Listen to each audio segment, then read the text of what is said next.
Olá, pessoal! Bem-vindos a mais um Pode Cuidar, nosso podcast que fala sobre inclusão, que fala sobre os assuntos relevantes do momento.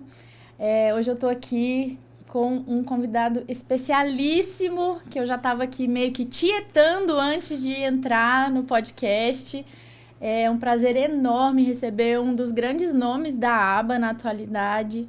É o Felipe Lemos. Muito obrigada por estar aqui, por receber o meu convite também, por aceitar vir. Foi um prazer enorme mesmo ter você aqui. Está sendo um prazer enorme. Eu que agradeço, obrigado por me convidar. E eu acho que a gente vai ter uma boa conversa aqui agora, né, sobre a aba. Também acho.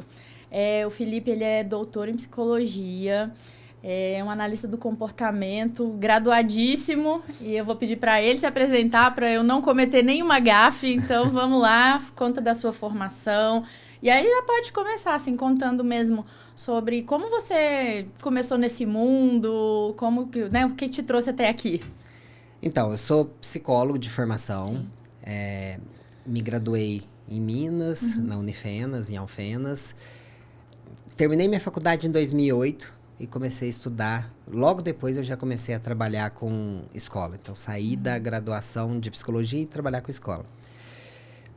Foi um caminho natural, porque minha família é de professor. Então, minha mãe é professora, meus tios são professores, todo mundo da minha família é professor. Então, fui trabalhar em escola. Não porque era a minha escolha, não era a principal escolha. O meu sonho não era ser psicólogo escolar. Mas fui, porque era o que tinha de emprego, eu não queria ficar desempregado. Sim. Eu acho que quase como todo mundo que faz psicologia, eu queria ter uma clínica, trabalhar com clínica e fazer algo mais interessante assim. Mas não rolava, tinha 21 anos, fui trabalhar em escola, não ia ter paciente com 21 anos. Fui então nessa área de psicologia escolar.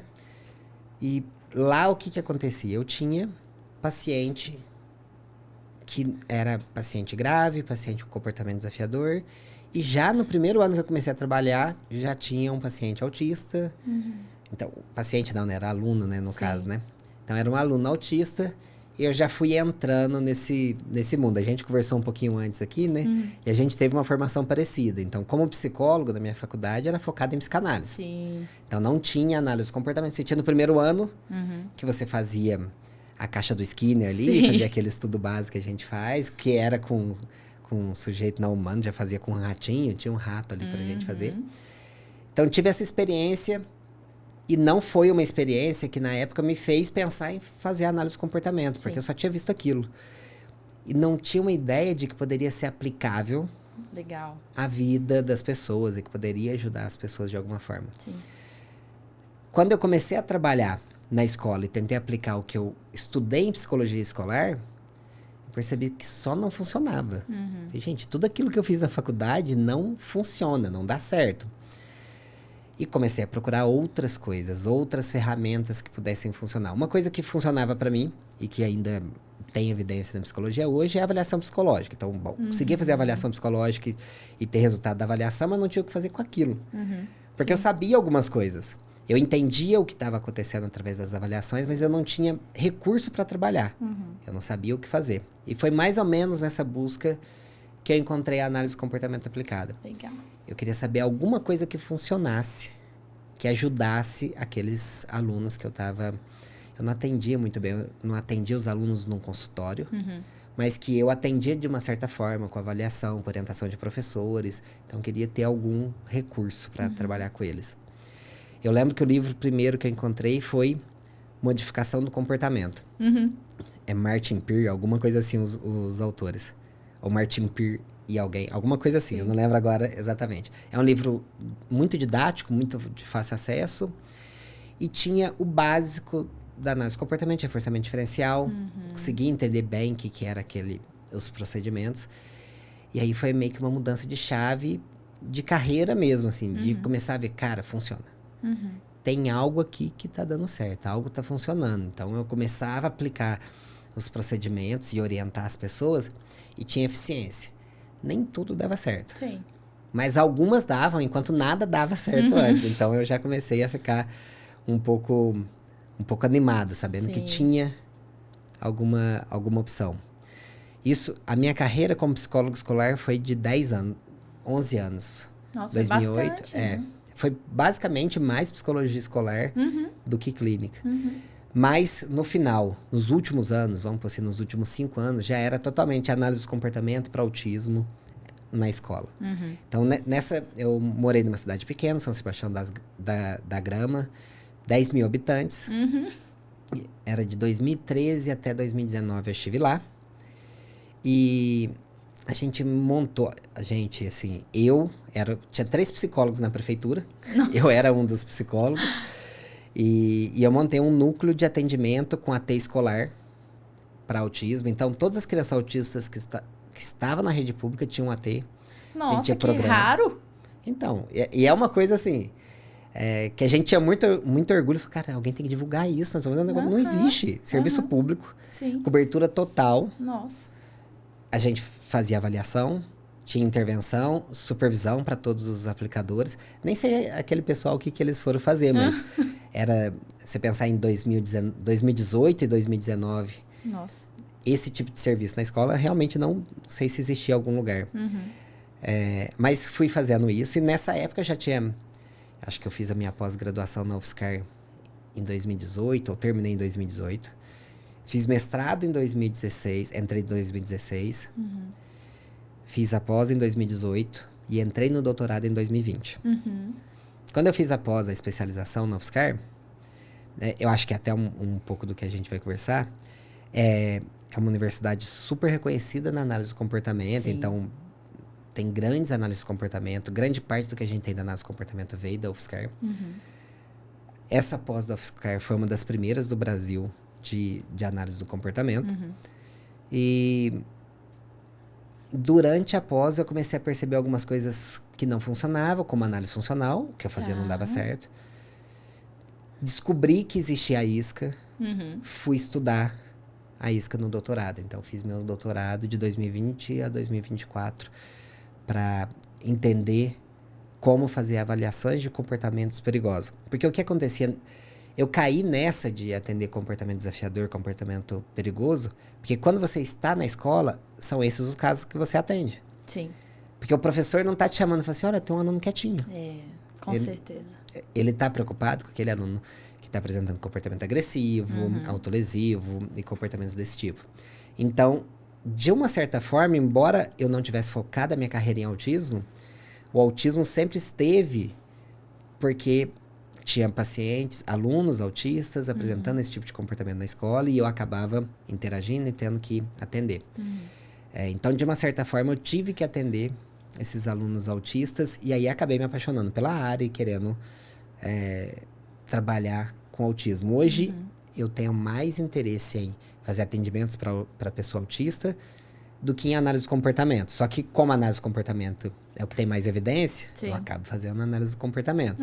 Mas isso tenho estudado outras coisas também, que não só a redução. Mas mais ou menos a minha carreira foi essa, e teve só um período que eu fui estudar nos Estados Unidos, fazer parte do meu doutorado lá, um sanduíche, né? São 6 meses que eu fiz lá. Sim. Com Joshua Jessel, que é meu orientador, que foi meu orientador co-orientador no doutorado. Que legal. E focado em entender isca, SBT, o tratamento e avaliação para comportamento desafiador. O resto eu fiz basicamente na UFSCar. A formação, mestrado, especialização, doutorado, foi tudo na UFSCar. E aí essa é a minha história de carreira. Legal. Como foi. Sim. É sensacional, né? Tudo que todo mundo quer. Tudo na UFSCar, né? É um programa muito lindo de psicologia lá, né? Nossa, eu fico encantada mesmo com as formações lá. E aí... eu acho assim, tem muita gente que assiste que não faz a menor ideia do que seja isca e SBT. Então, se você puder dar mais ou menos um panorama do que acho que seria importante. A principal coisa para entender é: pessoas autistas apresentam mais comportamento desafiador do que pessoas com desenvolvimento típico. Então, as taxas são sempre maiores para pessoas autistas. Autista com deficiência intelectual, mais ainda. Então, aumenta o comportamento desafiador. Isso faz com que, pensando assim, por que eu entrei nessa área? Como eu estou na escola, ou eu atendia pessoas com deficiência intelectual, geralmente, ou com comportamento desafiador, e calhava de ser autista, porque aumenta a proporção de autistas nessa área, né, com esses diagnósticos, e aumenta a probabilidade de comportamento desafiador. Mas não porque faz parte do diagnóstico. Sim. Não faz sentido pensar que faz parte do diagnóstico. Sim. A questão é, as características do autismo de atraso no desenvolvimento da fala. Ou seja, pode ter alguma dificuldade para a pessoa se comunicar de alguma forma específica. Ou talvez a pessoa pronuncia todas as palavras, mas a forma como ele formula as frases não faz sentido. Ou usa frases que não estão correlacionadas com aquilo que ele está querendo. Então, às vezes a gente até fala, ele faz um pedido inadequado. Então, às vezes ele pode ter um código que só ele sabe, que ele fala, quero caneca. Aí você entrega a caneca, não é caneca que ele quer falar. Ele quer jogar videogame. Então, isso são coisas que podem acontecer. Comportamentos repetitivos são características do TEA. Atraso no desenvolvimento de habilidades sociais ou dificuldades no desenvolvimento de habilidades sociais. Esse conjunto aumenta a chance de ter comportamento desafiador, porque eu não peço o que eu quero da forma adequada, eu não consigo interagir com as pessoas como eu quero. E os comportamentos repetitivos, eles vão se intensificando em determinadas situações, e aí você também até você consegue entender isso. Existem questões sensoriais que podem levar a comportamentos que vão ser autolesivos e a pessoa pode se machucar. Esse conjunto de situações, mais deficiência intelectual, com a dificuldade para aprender e adquirir novas habilidades, aumenta a chance de ter comportamento desafiador. Aí o que a gente entende na análise do comportamento? Que além de ter boas ferramentas, eu preciso saber o porquê ocorre esse comportamento. Senão não adianta, eu não consigo resolver o problema. Sim. A história da análise do comportamento, ela foi evoluindo de uma determinada forma em que a gente entendeu muito rapidamente que eu preciso saber, a gente chama de função, né? Eu preciso saber o porquê o comportamento ocorre. E eu preciso de uma avaliação de qualidade. De forma geral, o que a gente mais faz é avaliação, a gente chama de ABC. Então, a gente observa a criança, vê o que foi antes, qual a resposta, qual o comportamento que ela teve e o que aconteceu depois. Para as pessoas que estiverem assistindo, entender assim, como um exemplo,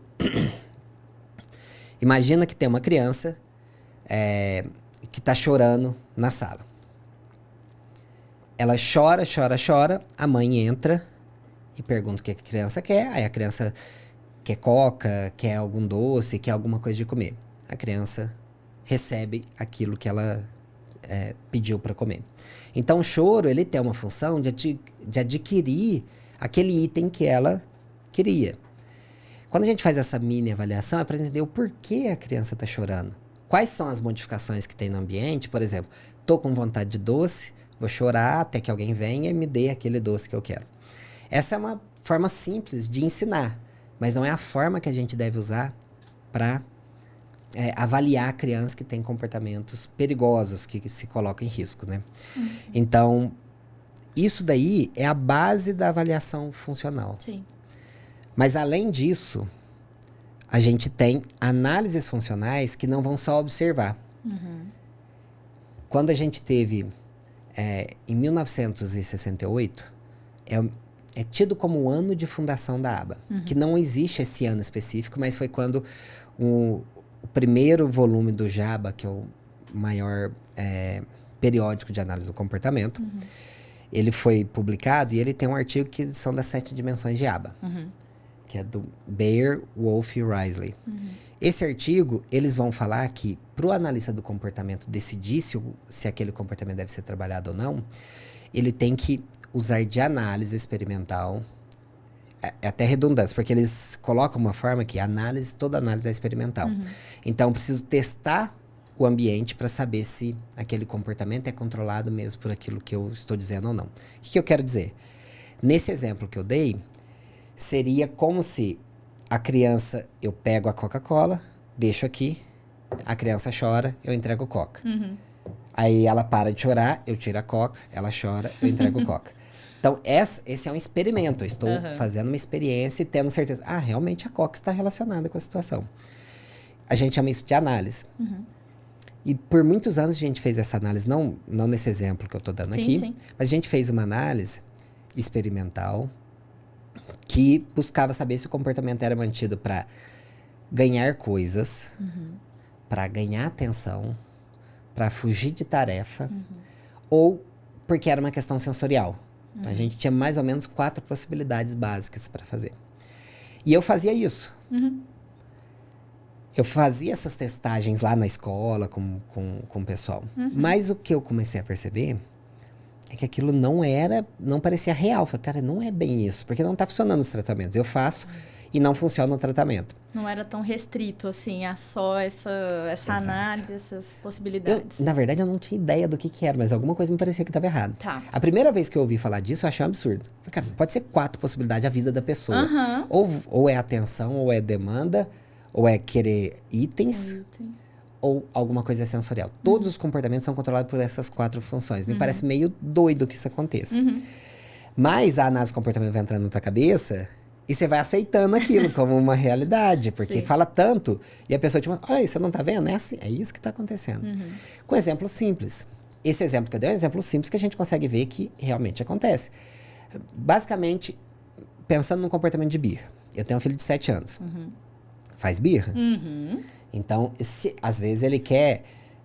A gente tava em casa hoje de manhã, ele quer uma pelúcia de Pokémon. Aí ele quer um Pokémon novo. Só que eu falei, não tem dinheiro. Aí ele dá uma choradinha, ele faz uma birrinha. É claramente o que ele quer é ter o Pokémon. E aí ele chora pra ver se ele vai conseguir o Pokémon. Então, existem situações simples que a gente consegue observar dessa forma. A gente tá falando de comportamentos de crianças que não conseguem se comunicar muitas vezes, que não conseguem adquirir todas as coisas que ela quer de forma adequada. E não só para autista, né? Mas de forma geral, a gente precisa de uma avaliação que compreenda melhor. E aí vem a história da isca. Tá. Eu não sei se eu vou falar muito. Não, você me interrompe. Pode ficar à vontade. Eu tô tendo uma aula aqui também, vai lá. Porque aí eu vou me empolgando e vou explicando. Não, pode empolgar. A história da isca, que é um procedimento de análise funcional mais rápido do que os outros, ele vem de um professor que era especialista em análise funcional. Nessa análise funcional que eu tô falando, que é para testar se a atenção, tangível, demanda ou reforçamento automático. O Dr. Greg Henley, ele trabalhava nos maiores centros de comportamentos perigosos dos Estados Unidos, com casos mais graves que existiam.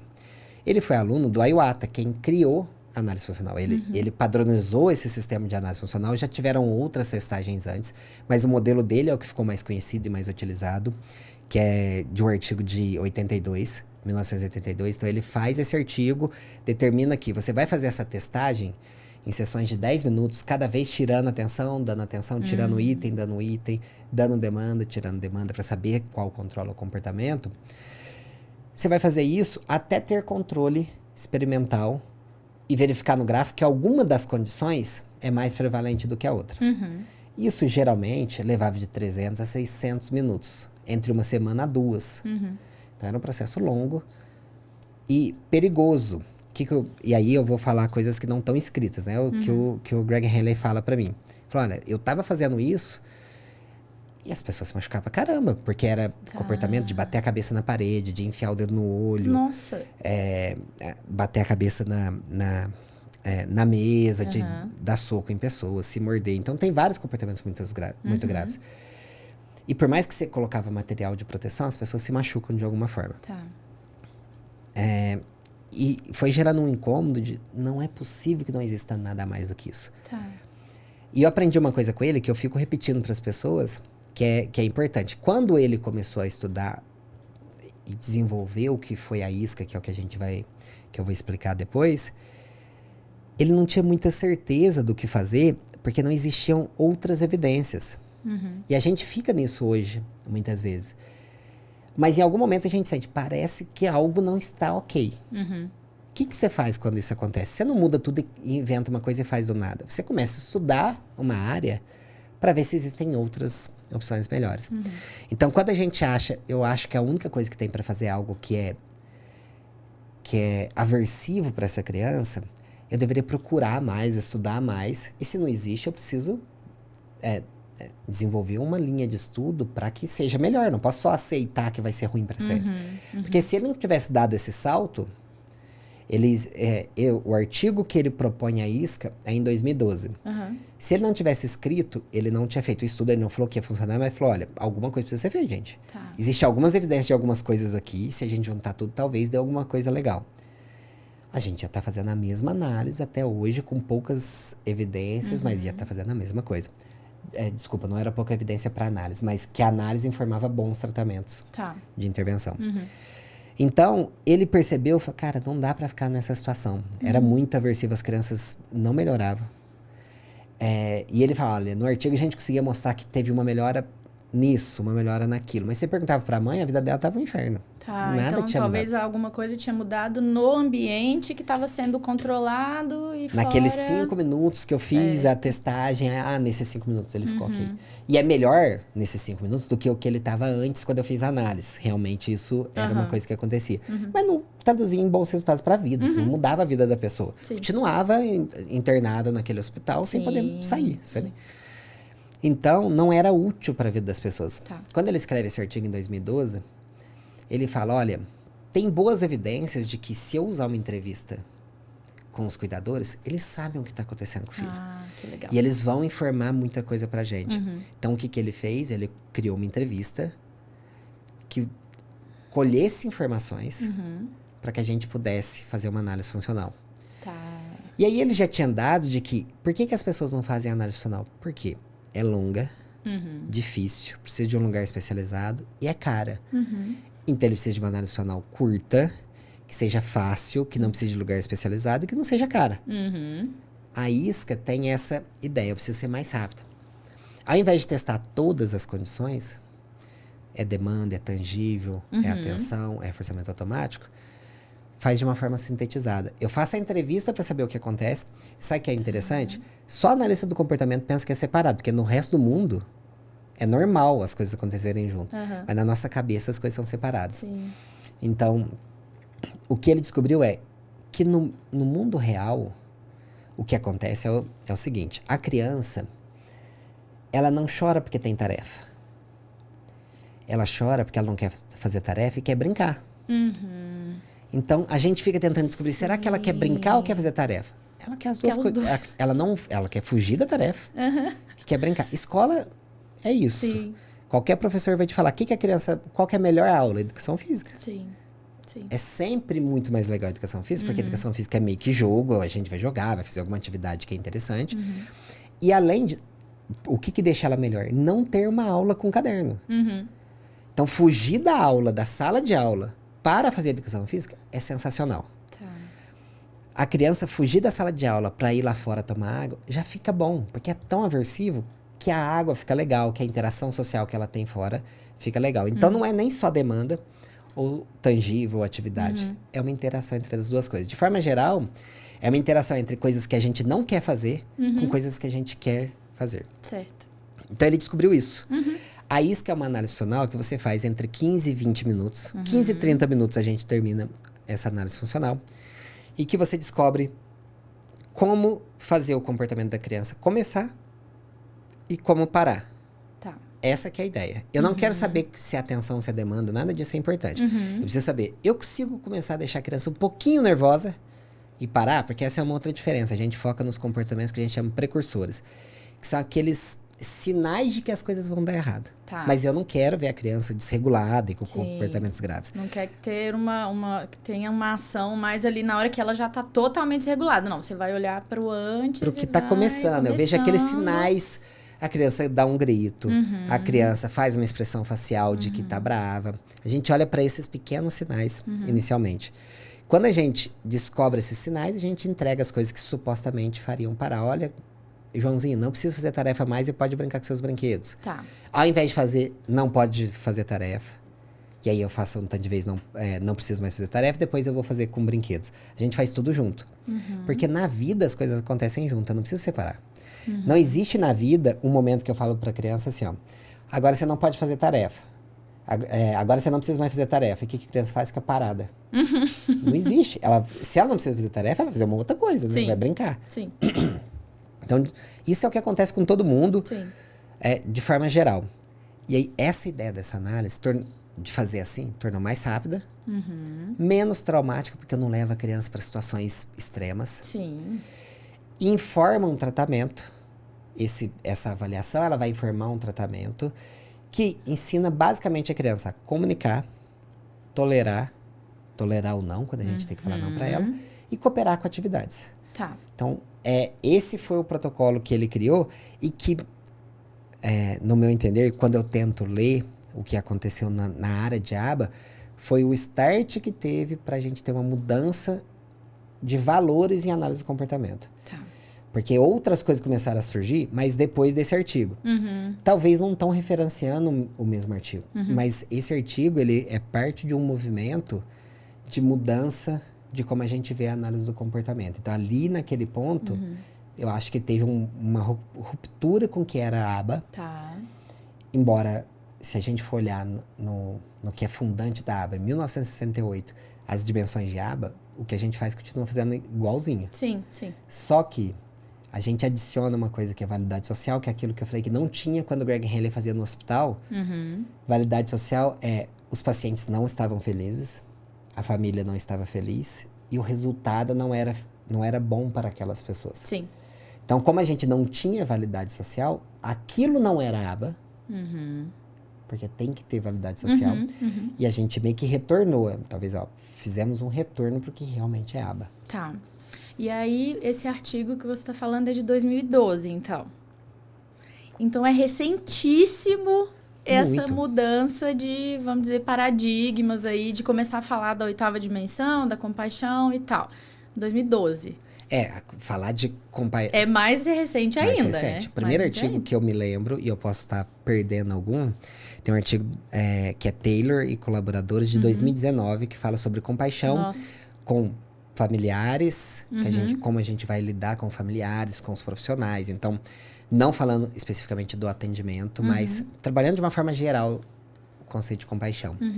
A gente tem o artigo da Penny e colaboradores, que é de 2022, que é sobre compaixão como a 8ª dimensão de aba. Esses artigos, eles vão surgindo, e aí a minha leitura, isso é a leitura pessoal. Sim, sim. Mas eles surgem a partir de alguns outros anteriores. Antes desse de 2012, do Greg Henley, ele escreveu em 2010 um artigo sobre escolhas em intervenção analítica comportamental para pessoas com atraso no desenvolvimento. Então, como as pessoas devem ter escolhas. Legal. Eu devo avaliar se ele quer ir para intervenção ou não, mas ele não precisa ir obrigatoriamente. Eu preciso criar situações em que ele escolha participar da intervenção. Tá. Esse sim é um artigo que a maior parte desses outros referencia, porque ele é um artigo importantíssimo. Ele mostra que não é só eu ter habilidade para ensinar a criança. Eu preciso que ela queira participar. Sim. Mas isso, a gente estava até conversando antes isso. Talvez eu vá fugir um pouco do tópico. Me importa muito falar sobre isso, porque a gente só tem, e é importante as pessoas entenderem, a gente só tem uma suspensão do valor de escolha para pessoas neurodivergentes ou para pessoas com atraso no desenvolvimento, com deficiência intelectual. Então, se você for analisar situações de forma geral, a gente tem muita compaixão com pessoas com desenvolvimento típico. Porque a gente tem empatia, a gente consegue entender o que a pessoa está passando. E isso é mais comum de acontecer. Geralmente, com pessoas neurodivergentes, existe uma outra postura. Uma postura de que você precisa fazer, você precisa terminar. Ela não pode ganhar de mim nessa situação, eu preciso ser firme. E não tem essa postura de compaixão. Eu costumo sempre pensar num exemplo que é com adultos. Porque comparando criança com criança ainda não dá o efeito que eu imagino. Mas a gente tem muita compaixão com adulto. Talvez porque somos adultos, a gente consegue compreender melhor. Mas se tem por exemplo, você tem uma clínica. Uma funcionária sua, um dia tá chorando muito. Muito triste, muito chateada. A primeira coisa que as pessoas fazem é pegar água, senta aí, se acalma. O que tá acontecendo? A gente tenta resolver a situação. Se é uma criança, não vai fugir da demanda. Vamos lá, senta, termina primeiro. Depois que você fizer, você pode descansar. Nossa. Então, angustiante só de escutar, né? E é isso, né? Não, e não é só... Assim, eu sei disso porque eu fiz isso muitas vezes. Muitas vezes. Passa um filme na cabeça, né? Do que a gente já fez. Sim. E a gente fez isso sendo ensinada a fazer isso. Porque com certeza. isso tá lá nos manuais. A gente segue de uma forma manualizada. Sim. Então, você estava até falando, quando você começou, você não gostava. Sim. Você tinha um receio porque a faculdade te faz não gostar de análise do comportamento. Sim.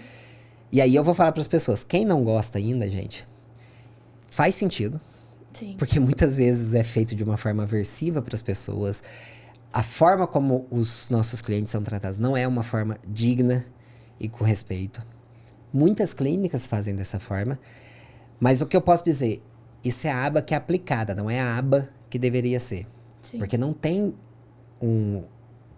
os artigos dos autores que desenvolveram essa ciência que a gente trabalha, eles dizem que a gente deve trabalhar com reforçamento positivo. Ou seja, eu preciso que a criança se comporte de formas e que ela ganhe com isso. Não tem, quando você vai ler Skinner, a ideia dele não é trabalhar sobre coerção. Ou você faz isso ou tira suas coisas. Então, se a clínica está fazendo isso, não é o que é fundante da análise do comportamento. Sim. Esses autores primordiais que eu falei para vocês, eles estão falando que a criança deve estar feliz com o resultado e com o processo. Ela deve estar querendo participar daquela intervenção. Não é algo para ser forçado, é algo para ela escolher e querer participar. Ela tem que estar implicada na intervenção. E aí eu preciso ser bom bastante para que ela queira fazer isso. Não é só forçar porque ela está fazendo mamãe. A criança vai querer fugir. Assim como as pessoas adultas fogem das responsabilidades muitas vezes.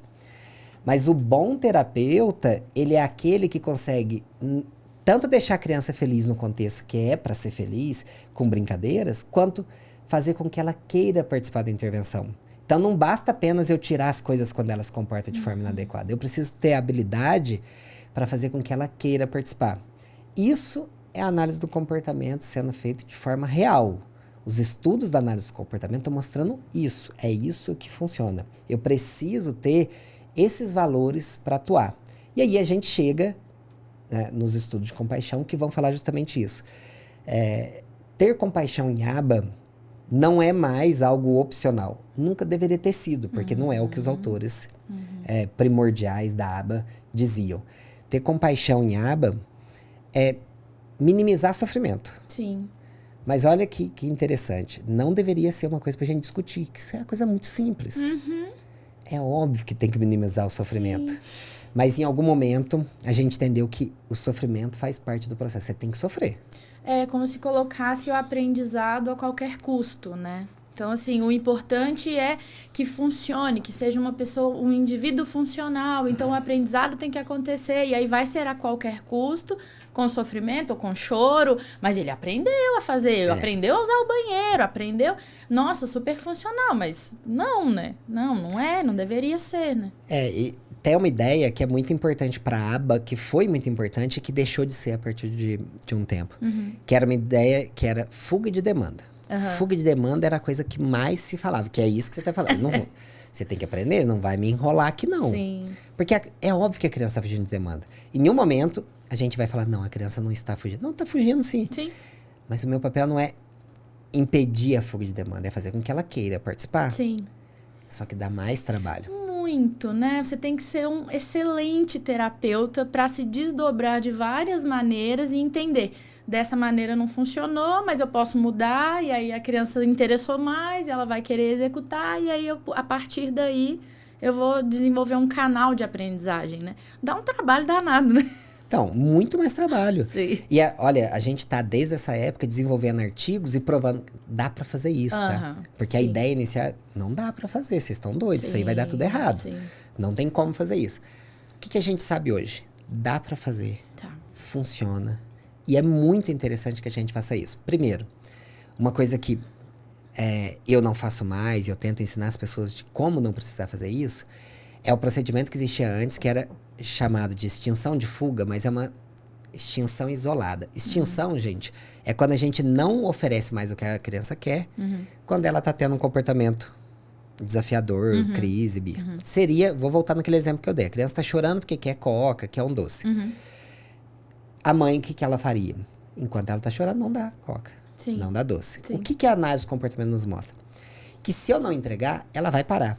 E não é errado. Vai parar mesmo. Ela vai parar.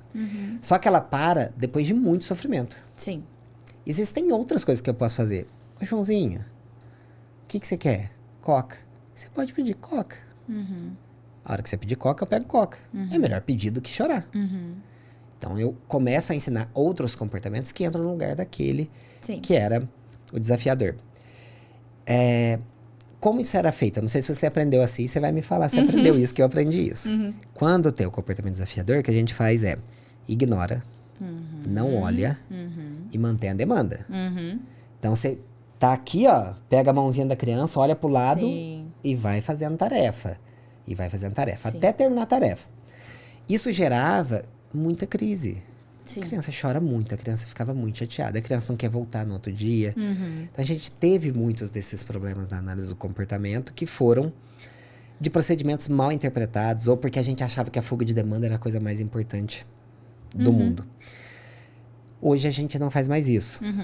Hoje, em algum momento, eu até entendo. Quando a criança não quer terminar, eu falo assim, tá, tem hora que você não precisa. Porque eu muitas vezes não termino meu trabalho. Eu tô escrevendo um artigo. Eu paro e vou tomar café às vezes. Sim, com certeza. A gente faz isso como adulto. Né? A gente não faz tudo até o final. A gente pode ter pausas. E ele pode pedir pausa. Ele pode parar. Mas tem vezes que eu quero que ele termine. E eu posso encorajar. Cara, eu sei que tá difícil pra caramba, mas eu vou te ajudar, a gente termina. Então a gente vai. Existem outras formas de fazer hoje. Mas essa mudança que a aba foi fazendo, foi desenvolvendo, gera um conflito gigante hoje. Sim, eu ia te perguntar isso. Como que é exatamente a aceitação, e principalmente você, que o seu doutorado foi em relação à isca e tal, como é que tá sendo essa aceitação, assim, que deve ter uns haters por aí, né?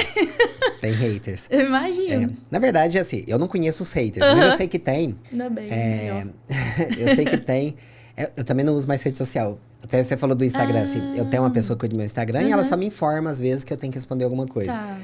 Isso ajuda a não saber de haters. Sim. E ajuda a manter a saúde mental também, né? Mas assim, saiu uma edição especial de uma revista que é Perspectives in Behavioral Science, que é uma revista americana. E ela fez uma edição especial sobre desafios da análise do comportamento. O que a análise do comportamento está enfrentando. E basicamente, essa revista tem pessoas defendendo uma reforma ou um retorno da aba ao que era para ter sido. Porque foi programado para ser assim. É claramente, quando você lê os artigos originais desses autores, que são os autores que planejaram o que a gente ia fazer, era para ser como está sendo feito hoje. E o pessoal que defende a aba como era feito, mesmo sem compaixão ou não usando termos assim. Então, existe um purismo e uma discussão de termos. Por exemplo, muitas pessoas usam o termo aba compassiva. Isso deixa uma quantidade de pessoas muito chateada, porque a aba é aba, não existe aba compassiva. Existe aba boa e aba ruim. E essa é a realidade, eu sei disso. Eu falo disso no Instagram, eu falo, olha, gente, existe aba bem feita e aba mal feita. Existe medicina bem feita e medicina mal feita. Claro, mas eu não me importo se alguém falar aba compassiva, porque eu entendo que a pessoa não quer estar colada com outra aba. O ano passado saiu um relatório do Sírio-Libanês, ou ano retrasado, já não lembro mais, dizendo que a aba não deveria ser utilizada. Foi ano passado. E aí teve a questão de aba é a prática manicomial. E aí as pessoas não querem estar ligadas a isso. Cara, eu não quero. Quando a pessoa fala assim, eu faço Denver. Porque eu não quero falar que eu faço aba. E não é que ela não faz. Ela faz Denver, realmente. Talvez ela faz Denver, ela faz PRT. São terapias analítico-comportamentais. Tem a mesma base. Se você olhar as 7 dimensões, tá seguindo as 7 dimensões. Então é tudo certinho. Mas eu não quero ter esse nome. Então faz sentido pra mim que algumas pessoas queiram falar, não, eu trabalho com aba compassiva. Porque, cara, eu não quero me colar ao que as pessoas estão fazendo. Chamando de aba. E aí, a busca que foi nessa edição é, cara, aba real é o que a gente chama de aba compassiva. O outro que não é aba. Só que eu não sei como a gente faz isso pro público. Eu não sei se você já encontrou, eu já trabalhei com muitas mães que passaram por situações traumáticas com os filhos. Com certeza. De ter feito a aba e da criança chorar e da criança se machucar. E só tava errado a aba. Sabe? Então, eu acho que tem uma cisão. Tem pessoas que dedicaram a carreira delas há procedimentos que não são aceitáveis hoje. E é óbvio que para elas é difícil. Como é que eu vou fazer? Sim. Sabe? Você Sim. não quer sair. Sim. Tem pessoas que dependem financeiramente disso. Então, existe uma situação hoje, por exemplo, com contenção, que eu ajudei a popularizar no Brasil. Isso que é um problema. Então, quase tudo isso eu vou falar assim, tudo que eu tô falando hoje que não faça, eu fiz. E às vezes eu fiz pior porque eu dava curso e ganhava dinheiro e fazia com isso. Essa é uma coisa que aconteceu. Quando veio... já existia curso de contenções no Brasil, de segurança em crise, mas que usam contenção. E aí eu acho que foi 2022, alguma coisa assim.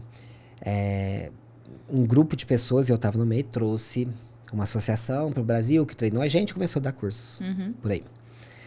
Inicialmente, a propaganda, e tá lá no site, então não tem como não falar isso. A propaganda desse protocolo é que era baseada em evidência.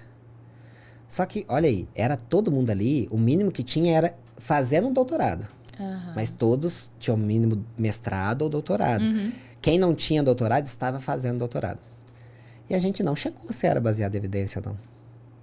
Que coisa, né? E a gente divulgou, traduziu o sistema, divulgou para todo mundo e alastrou para o Brasil. Sim. Saiu um artigo esse ano mostrando, não é baseado em evidência. Não tem nenhum, não existe nenhum baseado em evidência. São esses movimentos que a gente vê. Isso não tem a ver com a aba. Procedimento de contenção não é aba. Mas pode aumentar. Protocolo de segurança pode ajudar a clínica, porque crises acontecem e tal. Mas a gente começa a entender que tudo isso atrapalha a visão da ciência que a gente trabalha. A gente trabalha com uma ciência comportamental que pode ajudar milhares de pessoas. Só que tem coisas que atrapalham. Quando a gente cola a aba com contenção, atrapalha. Porque as pessoas vão ver isso da gente. Aí faz sentido pra mim quando as pessoas não gostam. Agora, quando eu falo isso, esse procedimento não deveria ser vendido, existe um outro problema. Os estudos mostram que contenção pode levar à morte. Isso não quer dizer que nunca deve ser usado, tá? Eu não sei quando. Eu escrevi um capítulo com um colega meu, Luiz Humbert, e a gente define para análise de comportamento quando deveria ser usado. Informações éticas e funcionais, baseado em função. É diferente de ser recomendado, mas poderia ser usado nessas situações. Então, o que a gente percebe é que as evidências mostram que muitas pessoas morrem em procedimento de contenção. Quando é feito esse procedimento de forma pronada, com o rosto para baixo, barriga para baixo, é a maior taxa de morte. Num estudo que teve Nuno e colaboradores de 2024, eu posso falar algum número errado, gente, então confiram no artigo. Mas era algo assim, de 68 mortes, 60 eram nessa posição. Pronada. Ou seja, ela é muito mais perigosa. E aí esse curso que a gente dá, fala, faz essa. Cara, por que nós fez isso? A gente não procurou. E aí eu falo muito sobre isso, eu fico meio que militando nessa causa que gera haters, porque as pessoas ganham dinheiro com isso, as pessoas vivem de vender curso hoje. Assim como eu vendo curso, né? Mas vivem de vender um curso que eu sei que hoje eu me ensino uma coisa errada. Então eu me sinto na obrigação, mesmo que as pessoas não gostem, cara, eu vou falar. E sendo sincero com isso, eu poderia ter só mantido e não falado nada pra ninguém. Cara, eu ia ganhar agora que eu tô dando muito curso, eu ia dar curso toda semana. Ganha muito bem. Então, eu poderia ganhar muito dinheiro. Então, mas eu sei do risco que existe hoje. Então, algumas coisas, essas situações, geraram prejuízo para a imagem da análise de comportamento, geram situações das pessoas falarem que é prática manicomial, de protocolos, de avaliações que eu falo, não façam aba. E aí, eu entendo as pessoas que dizem isso, mas a gente tem um papel, e é legal o podcast para isso, de desmistificar e falar, cara, existe um caminho correto. Preciso conversar com a clínica, com os supervisores, para saber que jeito vocês trabalham, quais são as suas referências, óbvio, sua formação, mas assim, de onde você está vindo. Porque se for desse caminho e a pessoa trabalha baseado em compaixão, é o que a gente tá vendo de melhor evidência e traz resultados muito bons. Sim, eu fiquei pensando, engraçado, você estava falando aí, né, de como que a criança, o indivíduo tem que estar engajado, ele tem que estar feliz e tal, e aí veio uma imagem na minha cabeça do Monstros S.A., que a criança, quando eles lidavam, eles capturavam a energia da criança chorando, era um pouquinho de energia. E quando eles começaram a trabalhar com o riso, era assim, uma coisa absurda, né? Agora. Você vai roubar, né? Vou ter que cunhar, vou ter que botar lá a marca registrada. Vocês têm que publicar rápido pra eu não poder roubar bom, essa pode ideia, deixar. Cara. Gente, porque é muito isso, né? É isso. Você vai... O final do filme que eles estão fazendo a criança rir. Sim. Cara, a gente podia estar fazendo as crianças rirem, a gente tá fazendo as crianças sofrer o tempo inteiro. Sim. Vai ser essa metáfora agora que eu vou usar. Monstros S.A. Eu vou pegar até pedacinhos do vídeo. Veio na minha cabeça, assim, o negócio. Então, é muito interessante, porque... eu fiz a minha primeira formação realmente em alguma intervenção mais comportamental e tudo, depois que eu quebrei meus paradigmas ali, porque eu vim sim dessa parte do não vou trabalhar com isso e tal, etc. Enfim, do não conhecimento e do conhecimento bem raso, senso comum. E aí eu vim de uma intervenção naturalista, que aí o pessoal gosta também de falar, é aba naturalista, então ela é mais legalzinha, né? E intervenção naturalista, mas que me ensinou. Demanda dada é demanda cumprida. E eu tenho um vídeo, eu lembro do meu vídeo de prova, eu tava fazendo prova e tal, né, que tem toda a formação. E eu lembro que eu dei uma demanda pro meu paciente, e eu tava grávida, tava com um barrigão, assim, lá no tatame, e ele não quis cumprir a demanda. E eu lembro do vídeo, eu passando, assim, indo atrás dele no tatame, sabe, assim, meio, não, tem que fazer, sabe, aquela coisa meio, tem que fazer. Eu olhei aquele vídeo e falei, gente, o que tá servindo? Pra que é isso, né? O que é isso? E era uma intervenção naturalista. Então, é muito... Eu entendo isso também, das pessoas olharem e falarem, gente, não somos aba, né? Assim, a pessoa querer levantar essa bandeira do não somos aba pra não ser colada nessa imagem. Mas é tão interessante quando a gente vai passando disso e escutando outras pessoas contarem mesmo da história delas com a aba e tal. E aí, no ano passado, eu fui naquele congresso do Essential for Living. E eu sempre falo disso aqui. Toda vez eu tô falando de novo disso. Porque as pessoas, eles vieram dos Estados Unidos para falar sobre esse protocolo, né? Que aborda pessoas, né, com um nível mais alto de suporte, os casos mais graves.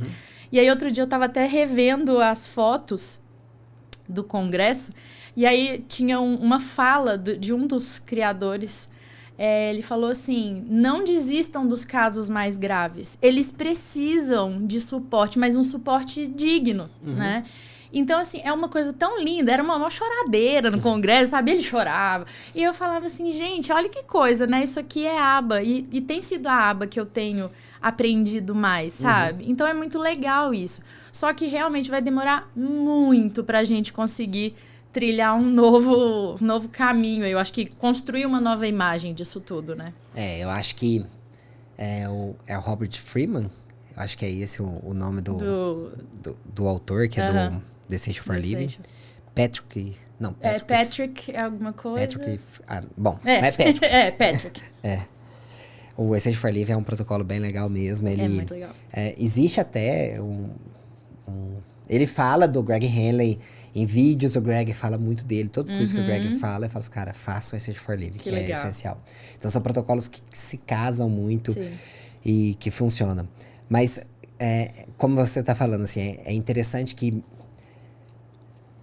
é um movimento que recebe uma carga negativa muito grande também. Sim. De pessoas... Mas é isso, a gente tem que tentar entender que essas pessoas que são muito contra, em algum momento elas parecem que estão defendendo a ciência, mas elas não têm mais evidência. E aí, esse é um ponto importante. Se não é que tem mais evidência para fazer extinção de fuga, demanda dada, demanda cumprida. Não existe mais evidência para isso. Tá. Existe mais evidência para o que a gente está fazendo. Então, tem revisão sistemática sobre fazer o SBT, como a gente faz. Então, os protocolos que a gente está fazendo, a gente está estudando pra caramba para falar, não, façam, e não é só porque eu tô falando que é bonito. Certo. Não é para fazer marketing, é porque funciona pra caramba. Tem uma outra coisa que é muito importante. As mães, as famílias estão apoiando. Certo. Isso dá uma força muito maior. Porque Sim. não é só o cientista ir lá e publicar um artigo e ninguém sabe se a mãe gostou ou não. Sim. É a família que fala, cara, melhorou minha vida. Sim. Sabe, isso daqui tá... Tanto é que acontece um fenômeno de mães falando sobre esses protocolos que a gente fala na internet, que não acontece com outros procedimentos, porque não traz o mesmo efeito, né? E quando a gente fala assim, é essa aba, o Greg Hanna escreveu um artigo que é aba contemporânea, né? Sim. E isso virou um outro termo. Então, tem alguns termos. Eu faço aba contemporânea, faço aba compassiva, aba não traumática, aba naturalista. Sim. Então, você cria abas alguma coisa que as pessoas se incomodam. Eu não me incomodo, pode ter o nome que for. Porque ele quer mostrar, é diferente o que eu faço, tá? Não é isso que as outras pessoas estão fazendo. Sim. E faz todo sentido, porque a visão das pessoas é ruim. Como você disse, eu acho que vai demorar pra gente fazer. E eu não sei como vai ser. Existe uma possibilidade, que eu acredito, de existir uma linha diferente. Que não é o que eu quero. Não, é assim, eu prefiro que a aba se aproprie do que é correto e que rechace aquilo que não é adequado, cara. Só que não é um movimento que a gente vê, às vezes, em periódicos mais tradicionais e que são maiores, porque o pessoal não tá fazendo isso, sabe? Continua mantendo algumas práticas que não são legais. Há 2, 3 anos atrás, teve uma discussão sobre o eletrochoque para tratamento de pessoas autistas. Sim. E o número de pessoas tentando defender era absurdo. Cara, o que nós estamos fazendo? O que tá acontecendo? E aí entra na questão da eficiência, mas esquece de validade social. Então, tem várias outras coisas, né?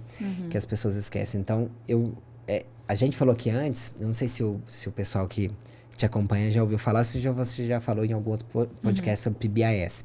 Não falei. A história... PBIS, gente, é um protocolo que ficou conhecido em escolas. Então, ele se popularizou porque ele virou o padrão de escolas nos Estados Unidos. Mais de 25 mil escolas nos Estados Unidos utilizam. Ele é mais utilizado que aba. Ele atende mais pessoas do que aba hoje. Na Europa está crescendo gigante, porque está sendo adotado nas escolas lá. Na Austrália também. Então, tem crescido bastante. Ele é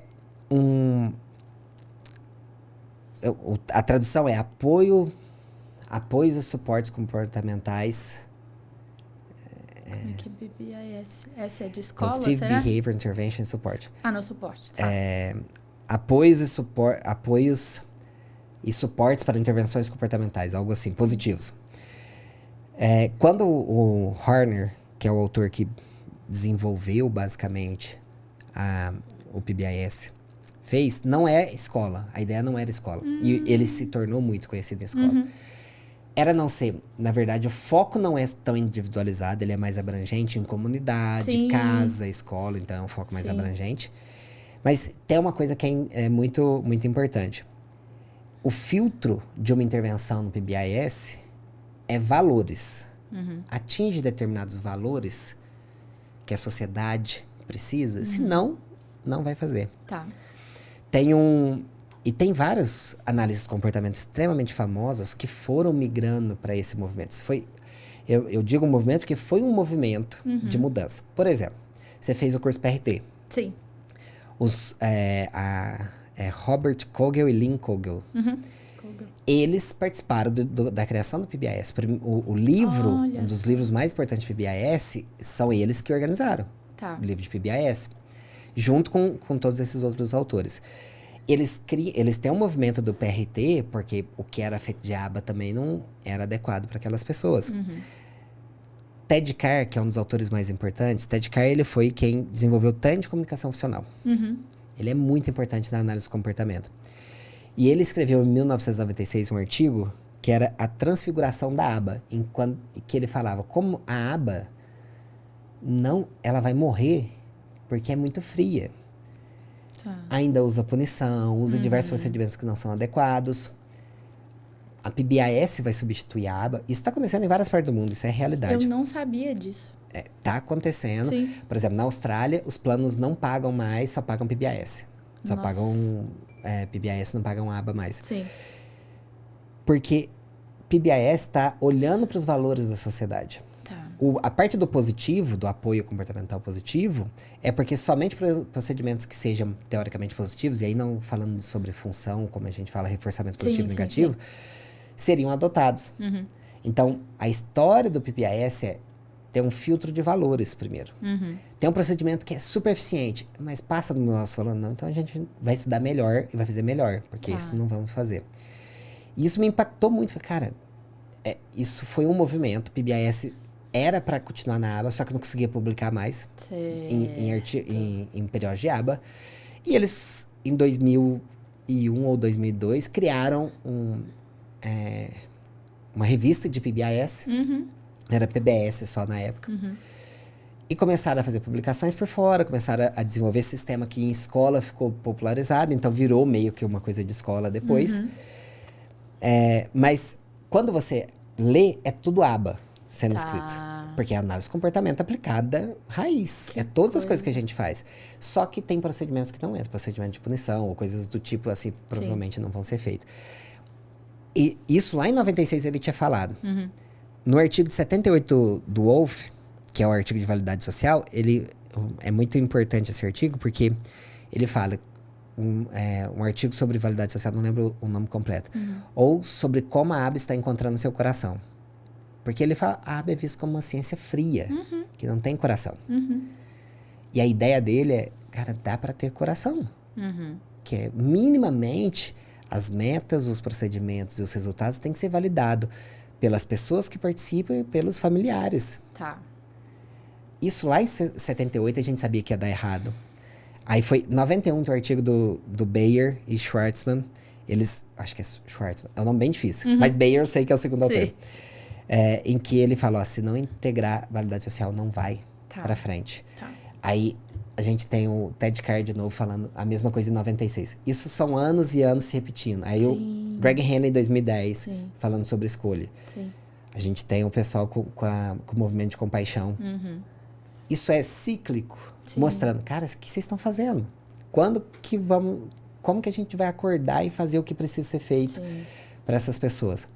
Mas tem uma resistência muito grande. Então, aquilo que aconteceu com o PBAS, que se tornou uma ciência à parte, pode ser que aconteça uma aba compassiva, aba não sei, alguma outra coisa, porque as pessoas simplesmente rejeitam o que está sendo feito, sabe? Mas é importante, assim, para o público que está assistindo, o que a gente fala não é uma questão de marketing. Valores são básicos, eles estão antes das intervenções. Então, não causar um mal para alguém é um valor básico. Ter compaixão é um valor básico. E ele deveria ser o filtro para minhas intervenções. As intervenções que a gente faz hoje com esse filtro, elas têm evidência e validade social. Não, eu acho interessante a gente pensar assim que parece que as coisas desandam em vários sentidos, né? Porque eu fico pensando, medicina humanizada. Que é isso? Qual que é a não humanizada? Como que você tem alguma não humanizada? Então, assim, algumas coisas vão desandando mesmo, né? Em outros sentidos. Então, medicina humanizada. Gente, mas não era para ser toda humanizada. Medicina não deveria, né? Então, é a mesma coisa. Eu acho que é isso. A aba compassiva. Mas talvez o negócio já tá tão enraizado ali, né? Os treinamentos, as instituições continuam ensinando a mesma coisa.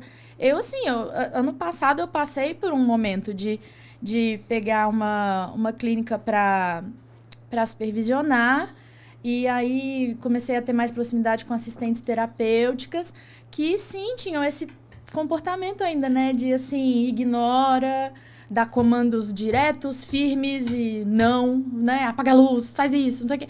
E eu ficava assim, gente do céu, como é que a gente ainda se depara com isso, como que a gente ainda tem que conseguir trabalhar essa parte. E aí, quando a gente vai conversar com a pessoa, fala assim, mas eu aprendi assim. E ela realmente aprendeu assim, né? Aprendeu mesmo. Então, acho que é muito denso, esse assunto é muito denso, né? E, na verdade, era para ser assim, a criança deveria estar feliz nessa intervenção. E eu achei muito legal, que eu fiz um curso com você há 2 semanas atrás, e aí você falando que até em questão de funções funções executivas, elas funcionam melhor quando a gente está feliz, né? Então, se você está deprimido, estressado, uma pessoa típica vai estar com as funções executivas totalmente prejudicadas. E os neurodivergentes vão funcionar assim também, né? Então... Isso certamente, assim, é porque, de alguma forma, a gente perdeu, e eu vou continuar usando essa expressão, porque esse artigo do Wolff de 78, que é da validade social, assim, sempre que eu leio, eu recomendo para as pessoas traduzirem e ler, porque é um artigo muito bonito. Legal.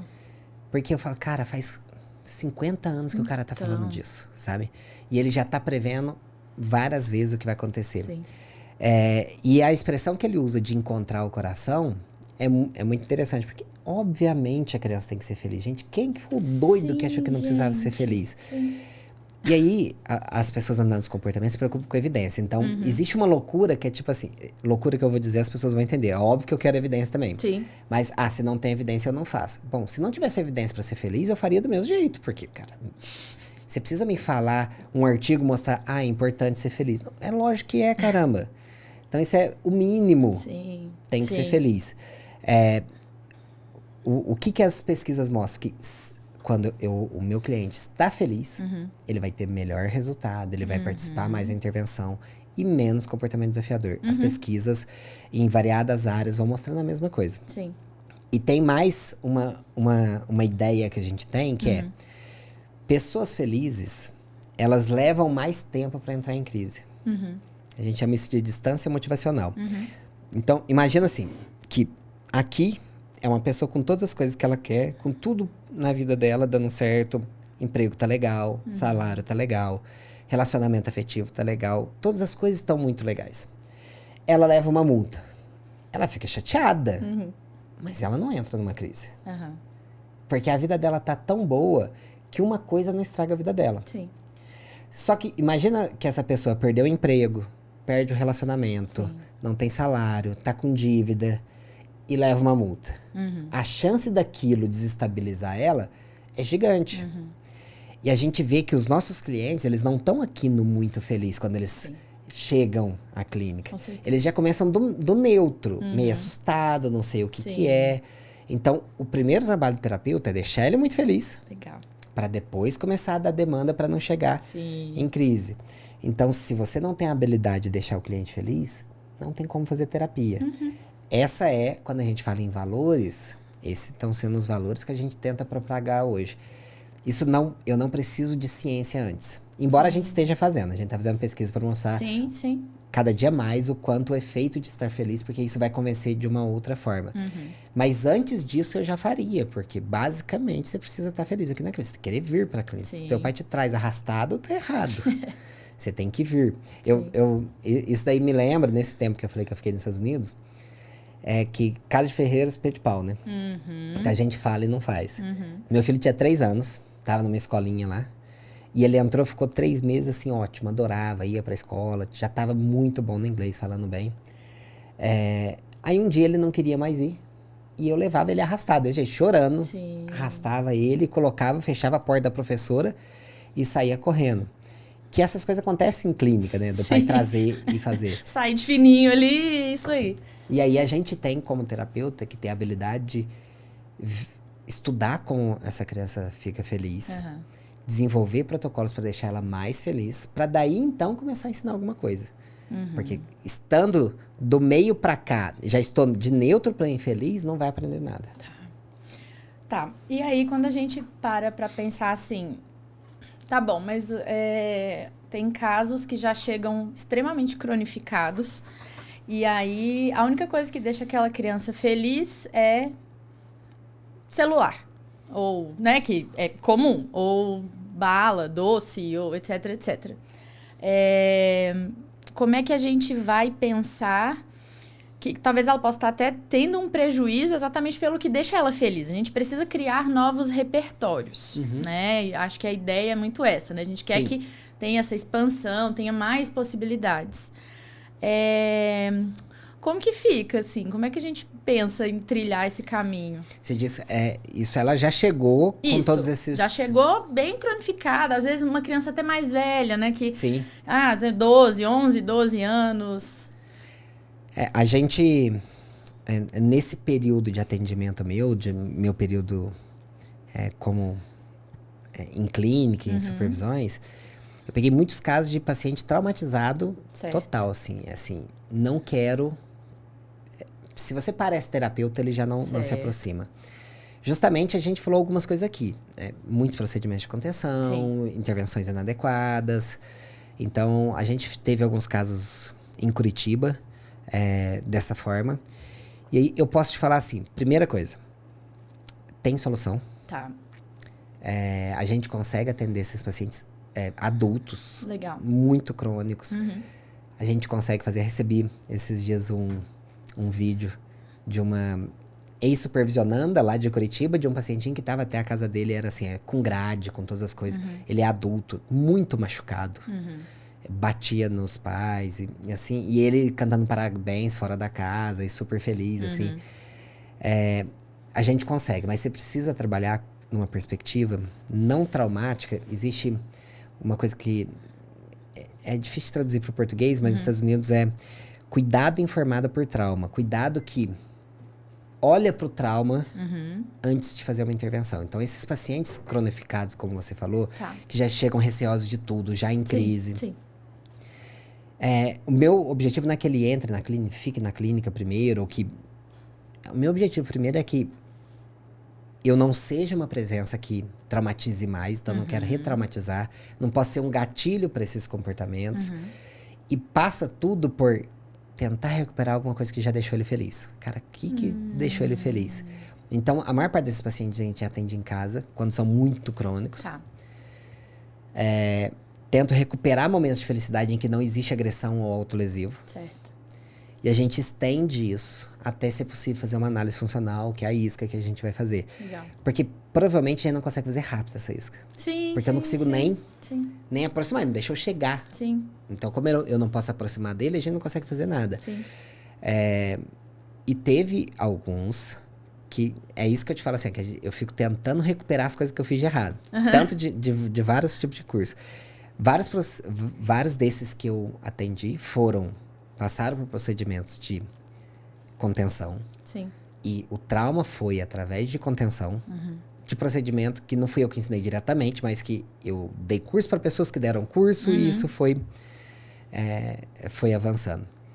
Então, existe possibilidade com todos os pacientes, mas o primeiro caminho é, mesmo esses mais crônicos, se você não conseguir deixar ele feliz, você nunca vai fazer nada. Então, o estudo principal é o que deixa feliz. Eu acho que a gente fala para uma população mais abrangente que não é só de análise de comportamento, né? Porque para análise de comportamento a gente tem um estudo da felicidade específico, de como a gente observa os comportamentos para saber que está feliz. Mas para o público geral, para entender, quando eu estou em contato com aquelas coisas, pessoas ou atividades que eu mais gosto, geralmente eu estou feliz. Então, o meu caso, quando eu estou em casa fazendo um churrasco com a minha família, eu estou muito feliz. Sim. Seria o que a gente chama, na nossa área, a gente chama de HRE, que é Happy, Relaxed, Engaged. Eu estou engajado com a minha família, interações, eu estou relaxado, que eu estou tranquilo, eu estou muito feliz. A gente se especializa em fazer isso, porque isso devolve a qualidade de vida. Esse paciente que está... ele acaba se tornando como... E vou falar para as pessoas entenderem aqui que não é a relação direta, mas é como se fosse um animal selvagem, no sentido que ninguém se aproxima, ninguém pode fazer nada, que qualquer coisa já vira um gatilho para uma crise. A família fica em alerta constante. Terapeuta, todo mundo é alerta. Sim. Precisa devolver isso. E basicamente o que a gente tem feito nesses casos é, primeiro eu vou estudar como ele fica feliz. Conseguir isso, ele teve 5 minutos de felicidade, em que ele tá muito legal. A gente volta a pensar nas intervenções. Depois disso, aí a gente aumenta, estende o tempo, cria um vínculo e começa os atendimentos, que vão pela análise funcional. Depois que eu entendo o todo do porquê acontece, o nosso trabalho vai ser ensinar ele minimamente a comunicar quando eu tiro as coisas dele, para ele ter acesso ao que ele quer e não fazer atividade. Depois eu tenho que falar não para ele quando ele comunica. Sim. Ouvir não é importante. Quando a gente fala, só para as pessoas não acharem estranho, gente, a terapia começa com estando feliz a maior parte do tempo, mas não existe 100% de felicidade no dia. Trabalhar é importante, ouvir não é importante, cooperar com as pessoas é importante. A grande questão é que a gente começa, muitas vezes, como terapeutas, do cooperar. Mas eu não deixei feliz, não ensinei a comunicar e não ensinei a tolerar. Então, ele nunca vai cooperar porque ele não passou por essas outras etapas antes. Mas depois que eu consigo deixar ele feliz, que a gente tem uma relação em que ele fica muito bem comigo, eu preciso falar, cara, nem sempre você pode ter tudo que você quer. Em alguns momentos, você precisa pelo menos me pedir. E tem vezes que você vai me pedir e eu tenho que te falar não, porque não é normal você ter tudo sempre que você pede. E tem vezes que, além de te falar não, eu vou te pedir pra ir pra mesa e fazer um tanto de coisa que você nem gosta. Porque a vida é assim. Tá, gente, tem dia que tem que ir trabalhar. Você não quer trabalhar, mas você tem que ir trabalhar. A maior parte das crianças não querem ir pra escola, porque é chato. Sim. Mas tem que ir pra escola, não tem o que fazer. Então, isso faz parte da vida. Mas esse ensino tem que ser feito com redução de sofrimento, não através de sofrimento. Sim. E isso que mudou na nossa prática. É muito legal, né? Assim, eu acho... É incrível, faz todo sentido. E por que será que a gente não começou por aí, né? É muito... É trágico mesmo. Mas, assim, eu acho muito... É muito lindo, né? E acho que me lembra um pouco até uma questão de redução de danos também, né? Quando eles chegam, a gente olha para como tá a vida daquela pessoa. A gente quer que ela atinja qualidade de vida. E aí a gente vai reduzindo danos, mas isso não é feito de uma vez, né? Não vai pegar e tirar o que... Você vai aos pouquinhos. Então, se ele consegue, como você falou, né? 5 minutos de felicidade num dia de 24 horas é muito legal. 10 minutos, 1 hora, 2 horas, mas isso leva tempo e planejamento e intervenção adequada, né? E você falou assim, como a gente chegou nisso? Eu consigo ter uma ideia, porque a aba sempre foi uma ciência de eficiência. Sim. Então, o que as pessoas falam? Não, é eficiente, funciona pra caramba. E é rápido, né? Assim, o resultado é rápido. E é real. Sim, isso não é mentira. Sim. Muitas vezes, eu lembro de como eu fazia no passado, com extinção, fazendo tudo aquilo. E eu lembro que era rápido, cara. Sim. Era rapidíssimo. A criança para de chorar em poucas sessões e começa a trabalhar e tá fazendo. Mas teve uma coisa, que eu acho que eu até falei nesse curso, que pra mim foi uma mudança, assim, muito grande. Teve um pacientinho que eu atendia em São José do Rio Pardo. Eu tava começando a atender com clínica, saindo da escola e ir pra clínica. Eu fazia o mesmo trabalho, mas na escola, e eu fui pra clínica. E era assim, eu fui muito bom em ser aversivo. Então, fazer toda essa aba, um colega que é de Jaboticabal, Vinícius de Jaboticabal, da Clínica Limiar, criou o melhor termo, que é aba de Noé. Nossa. E eu roubo das pessoas, mas eu dou crédito, tá vendo? Eu vou te dar o crédito. Por favor, eu vou te dar obrigada. o crédito também do Monstros S.A. Na aba de Noé eu era muito bom. Então, fiz o VibMap e eu sei o que preciso ensinar. Gente, você me dá 1 hora com essa criança aqui, que ela não vai fugir. Eu prendo ela aqui nesse cantinho aqui, nós vamos fazer coisa pra caramba em 1 hora. E chorava, ele não gostava, mas ele para de chorar, porque é assim que funciona a extinção. Se o teu choro não leva a consequência, ele para. Não é porque ela gostou, é só porque não adianta. Não tem o que fazer não tem mais, fazer. né? Então, era eficiente, isso aumentava a probabilidade do meu comportamento ser aquele, porque funcionava pra caramba. Sim. E a mãe tava feliz, porque ele tava ganhando habilidades. Sim. A grande questão que eu penso hoje é, cara, como eu podia ter feito melhor? Porque ele teria ganhado habilidades, só que feliz. Ao invés de ir através do sofrimento que foi. E talvez um pouco poderia ter demorado. Mas seria mais sustentável, porque isso é uma outra coisa que a gente vê hoje. Tem comportamentos de crianças que vão e voltam, e melhora e piora, e melhora e piora. E quando a gente entende como deixar uma criança feliz, estuda bastante, se aprofunda sobre isso, a gente diminui essa variação. Então, tava numa supervisão agora, até com esse pessoal da Limiar aí, e aí tem um pacientinho que a gente atendeu o ano passado e que tava tendo esses retornos e volta, e aí tá desde novembro sem nenhuma crise. Super bem. Cara, isso é muito legal, porque foi muito tempo tendo crise, assim, toda semana eles falam assim, não, passa uma semana bem, uma semana mal. Eu falei, não, isso não existe. Tem que ter, a gente tem que conseguir, não tem como não conseguir. Que é o que no Essential for Live falou, cara, a gente não pode desistir desses pacientes, a gente tem que dar certo. Então, a gente consegue perceber que a gente mudou a ciência a um ponto que funciona, não precisa mais ser aversivo com os pacientes. Não precisava antes, mas agora a gente sabe que claramente as evidências apontam para não é necessário fazer isso. Tem revisões sistemáticas mostrando que extinção de fuga não é necessário, que a gente consegue fazer procedimentos melhores. E eu espero que o pessoal que esteja ouvindo até esse momento aqui, para saber que deixando feliz não resolve os problemas, mas é o início para começar a ensinar. Perfeito. Isso Tá? é muito Não legal. resolve. Sim. Deixar feliz não é tratamento. Sim. É o básico Sim. para fazer tratamento. É o Sem início, isso, a gente não né? consegue fazer. Sim. Isso é muito legal, porque pode ficar assim... Ah, tá bom, então vamos fazer a criança feliz eternamente, os comportamentos vão... Não é isso, né? É o começo de algo, porque uma coisa também que você falou no curso é aquela do... respeitar o não de quem não consegue dizer não, assim, né? Como eu olho na sua cara e falo não, e esse respeito acaba gerando uma pessoa mais feliz mesmo, né? Então, eu acho que começa assim para ir ganhando exatamente tudo que a gente precisa e que é válido socialmente, é válido para a família. Eu acho que esse é um ponto também muito legal de falar, né? Que assim, família, a gente precisa saber o que você pensa também, o que faz sentido para você, os objetivos que a gente está trabalhando e tal. Senão é o objetivo do terapeuta, né? E o objetivo do terapeuta, às vezes... A gente faz por exemplo, ViveMap, que é famoso, Labels, que é famoso, a gente tem alguns objetivos, mas tem que ver se a família tá na mesma linha que a gente. Mas você falou um ponto aí, eu vou só ressaltar, eu tinha falado antes. Tem também alguns estudos e discussões na internet de pessoas neurodivergentes que passaram por intervenção ABA e que são anti-ABA total. Tem muito. Porque a gente fez alguma coisa de errado. Alguma coisa nessa história aí não estava legal. A gente precisa ver que alguma coisa foi falha. E basicamente é isso. A gente muda e faz melhor a partir de agora. Porque um ponto que você falou que é essencial esses pacientes, nossa, não tinham nem condição de falar não. Porque não sabe falar não. E aí a gente fez diversas intervenções de demanda dada, demanda cumprida. Isso gerou impactos na vida dele, de outros e outras pessoas repetir. Então, quanto mais pessoas estiverem falando que não precisa ser assim, existe outro caminho, melhor, porque a gente espalha essa notícia.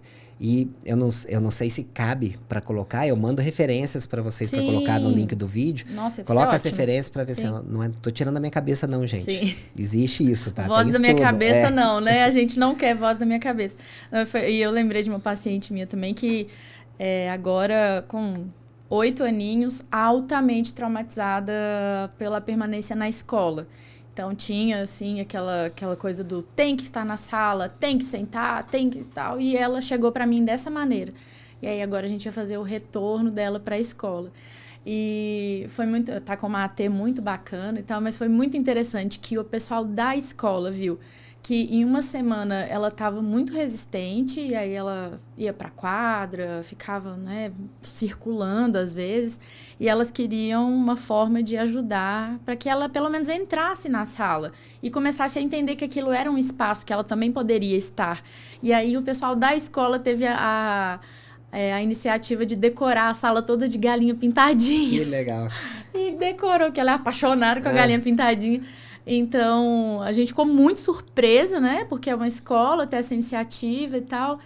Foi muito positivo. E eu acho que é isso, né? A gente consegue perceber que pessoas vão tentando fazer esses tipos de intervenção, falando sobre inclusão realmente eficiente ali e bem feita, né? Mas eu acho que tem muito a ver com qualidade de vida, dignidade. A intervenção deveria ter a ver com dignidade humana, né? Então... É mais ou menos o que você falou da medicina, assim. Tem que ser o básico. E eu acho que a gente precisa entender isso. Qualquer profissional de saúde precisa entender que dignidade, respeito, não ser traumático é o básico. Isso não é uma coisa discutível, né? Não é opcional, né? Não deveria ser opcional. Ter esses filtros de valores que estão acima da eficiência da intervenção... são mínimos para que a gente tenha intervenções eficientes e também dignificantes e também socialmente válidas. Então, é isso que a gente precisa fazer. Eu não preciso deixar a ciência de lado para fazer práticas que são ditas humanistas, humanizadas, e elas ganham esse nome porque a outra, em comparação, parece que não é. Sim, com certeza. Então, eu não preciso deixar da ciência para fazer as boas práticas. Até porque eu vou bater nessa tecla para sempre. De onde veio a aba, lá do artigo 68, nunca disse isso. Sempre estava incluso, que eram comportamentos socialmente importantes. Esses autores refizeram esse artigo, revisitaram esse artigo em 87 e adicionaram validade social em tudo, porque minimamente tem que ter validade social para poder fazer. As pessoas, não só pais, mas as pessoas que passam pelo procedimento têm que serem ouvidas quando elas não podem falar, têm que ser ouvidas com a escolha dela. Você quer ficar aqui? Sim. Isso quer dizer que você gosta. Você quer sair? Quer dizer que você não está gostando, alguma coisa está errada. Eu não vou forçar você a fazer isso. Sim. Então, isso é o mínimo que a gente tem que fazer hoje na análise do comportamento, é retomar o que já foi discutido antes e fazer valer. Assim, se apegar àquelas coisas que são as básicas da nossa ciência e fazer valer para que não tenha daqui 10 anos, ou talvez foi muito 10 anos, daqui 2 anos, 3 anos, as pessoas com outro relatório de que parece prática desumanizada, que parece prática manicomial. Sim.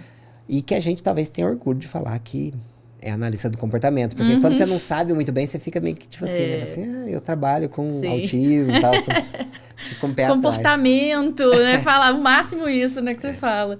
É muito legal. E o que eu gostei muito dessa parte da isca é que começa já com uma entrevista com os pais, né? Assim, ou com responsáveis. Isso é muito legal. Acho que faz muito sentido na minha cabeça de falar assim, precisamos de você. A avaliação, ela não vai acontecer só com uma observação da pessoa. Não, eu preciso dessa entrevista. É baseado numa entrevista, né? A primeira coisa que a gente faz é entrevistar os pais, cuidadores ou pessoas que se importam com aquela criança, com aquele paciente. Legal. Para conhecer o que realmente acontece. Então, quais são os seus interesses, o que deixa essa criança muito feliz, o que faz essa criança ficar muito chateada, quais são os comportamentos que preocupam. E até ela vira um pouco psicoeducativa em algum ponto, porque pode ter preocupações dos pais que a gente não vai trabalhar. Então, às vezes, o pai está preocupado com uma estereotipia que não impacta em nada a qualidade de vida do paciente. Sim. Por exemplo, ele faz estereotipia depois que ele termina de fazer a atividade. Ele faz um movimento com a mão, de balançar a mão, depois que ele faz a atividade. Mas se eu pedir para fazer tarefa, ele sempre faz. Ele não se machuca, não causa prejuízo nenhum. E já teve vezes de eu ter paciente que comportamento autolesivo, de se machucar, jogar no chão. Mas esse era o mais preocupante para o pai, porque existe uma questão social. Sim. Então, a gente consegue discutir com os pais, olha, isso não é um problema. O problema são das outras pessoas que não aceitam. Sim. Eu sempre, que eu ia falar disso, eu costumava pensar assim, gente, não faz sentido eu achar que uma criança deve parar de ter uma estereotipia, porque as pessoas acham estranho. Sim. Porque tem muita pessoa estranha no mundo. Tem pessoa com cabelo verde, eu não falo pra pintar, porque eu não achei legal. Eu não falo, não gostei do teu nariz, faz uma rinoplastia, porque tá me incomodando, por favor. Não existe isso. Então, as pessoas se adaptem algumas coisas. Agora, obviamente que existe um tipo de estereotipia que causa prejuízo. Que ele faz estereotipia só quando tem tarefa. Aí tem estereotipia. Ou que a intensidade é tão alta que causa lesão. Tive um pacientinho que apertava tanto a mão que ficou, não sei, um pouco deformada, não sei se é esse o termo. Ou com lesão no pulso de tanto balançar a mão. Então a gente analisa, obviamente, isso, mas não é toda estereotipia. Então a entrevista, ela coloca os pais no centro da intervenção. Olha, o que vocês querem que a gente faça? Qual é o comportamento que precisa ser trabalhado? E nessa entrevista a gente já colhe informação. E o que ele deveria fazer que ele não faz? Tá, legal. Que é o que eu quero ensinar. Legal. Então, ela já inclui a validade social, porque o pai está validando a minha avaliação, o que eu devo fazer. E ele está validando os alvos de ensino, o que eu devo ensinar. Mas mesmo assim, sempre, quando a gente faz a isca, os pais ou assistem em loco, para saber como está sendo e para falar, é isso. Legal. Não causou nenhum prejuízo pro meu filho, não foi traumático, foi legal e ele tá bem.